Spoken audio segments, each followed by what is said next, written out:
Welcome to the Rare History Channel.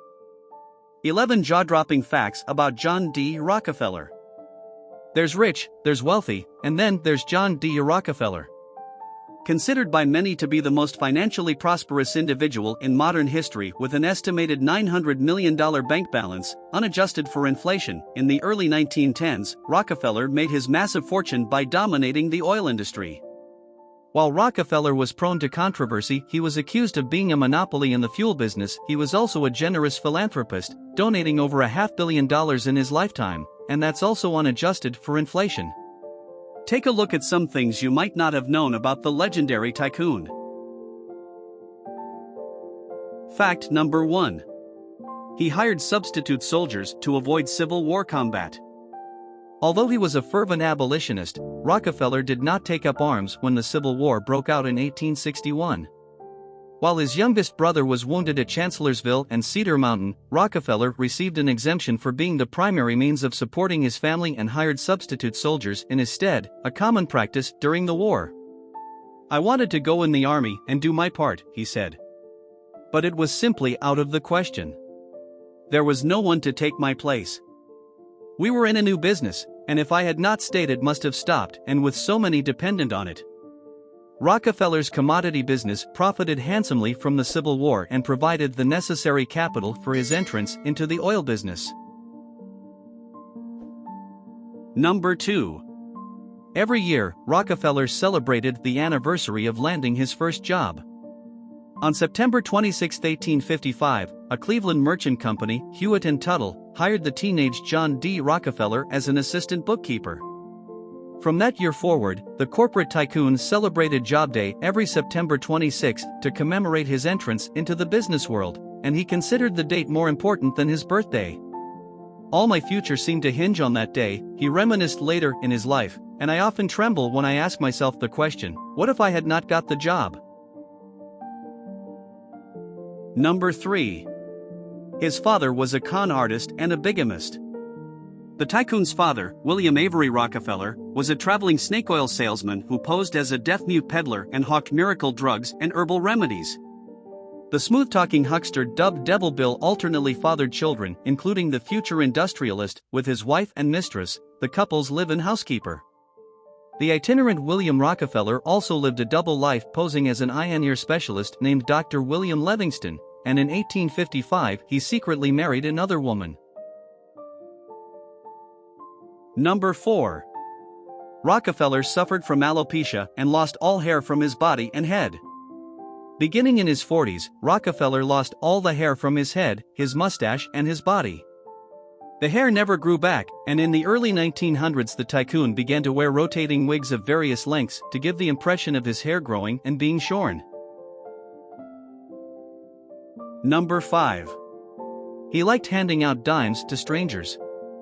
In the early 1900s, Rockefeller often traveled by ferry from his home in Tarrytown across the Hudson River and into Nyack, New York.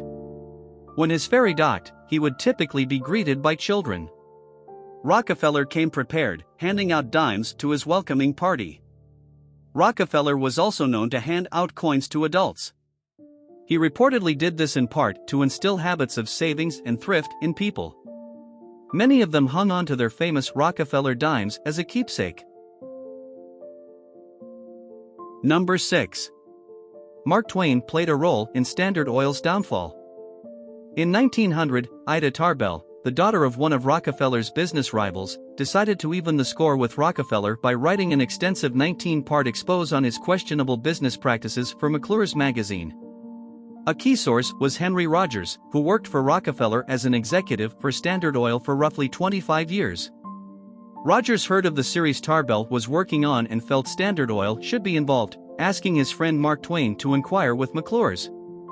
Twain eventually asked, would Miss Tarbell see Mr. Rogers, and a meeting was arranged. Rogers later grew upset when he saw Tarbell's articles, but it was too late.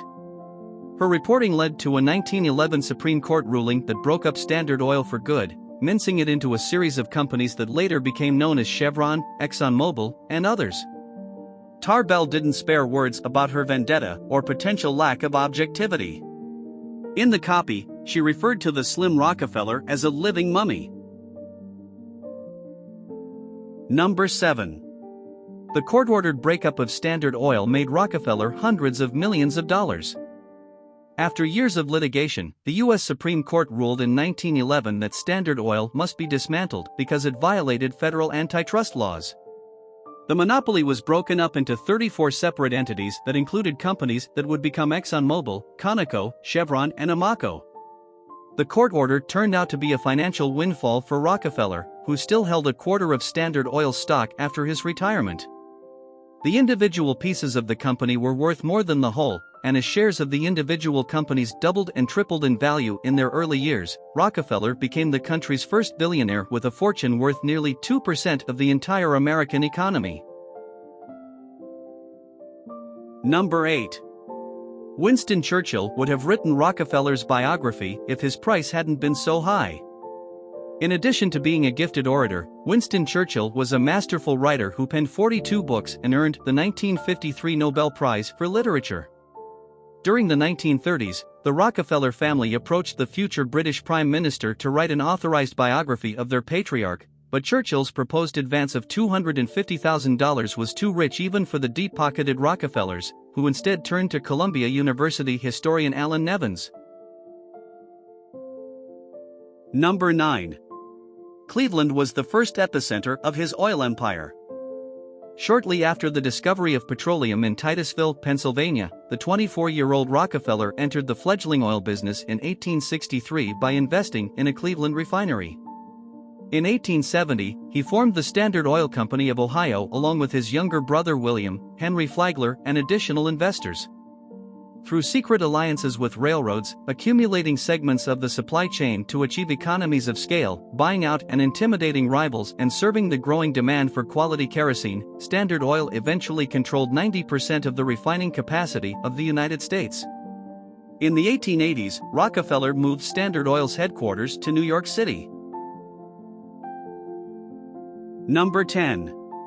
Rockefeller lived so long that his life insurance company had to pay him $5 million. Although he didn't celebrate birthdays with the same gusto as job days, Rockefeller certainly experienced many of them. His life spanned from the presidency of Martin Van Buren to that of Franklin D. Roosevelt before his death at age 97 on May 23, 1937. When Rockefeller turned 96, his insurance company was required to pay him the $5 million face value of his policy. Number 11. Spelman College bears the maiden name of Rockefeller's wife. In addition to giving millions to help found the University of Chicago and Rockefeller University, the industrialist in 1882 began to donate money to the Atlanta Baptist Female Seminary. 2 years later, the African American Women's School changed its name to Spelman Seminary in honor of his wife, Laura, and her parents, Harvey Buell and Lucy Henry Spelman, who were longtime abolitionists. In 1924, the institution was renamed Spelman College. 12. Rockefeller donated more than $500 million to various philanthropic causes. Raised by a pious mother, Rockefeller tithed 10% of his earnings to his church from his very first paycheck. After retiring from Standard Oil in 1897, he stepped up his philanthropy and donated more than $500 million to educational, religious, and scientific causes. In 1913, America's first billionaire endowed the Rockefeller Foundation, which had the ambitious goal to promote the well-being of mankind throughout the world.